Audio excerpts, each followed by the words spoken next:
BCDL2 Prison Building Rooftop. এখানে electromechanical room, এসির মোটরগুলোর ফাউন্ডেশনের ঢালাইয়ের কাজটা চলছে।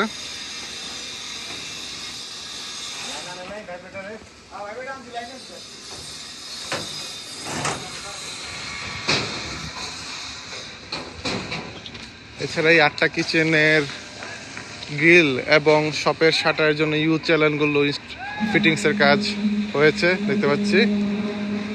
রঙের কাজও হয়েছে এবং অ্যান্টিগ্লসে পেইন্টও লাগানো হয়েছে। ফিনিশিং এর জন্য উপরের অংশে প্লাস্টার করা হচ্ছে।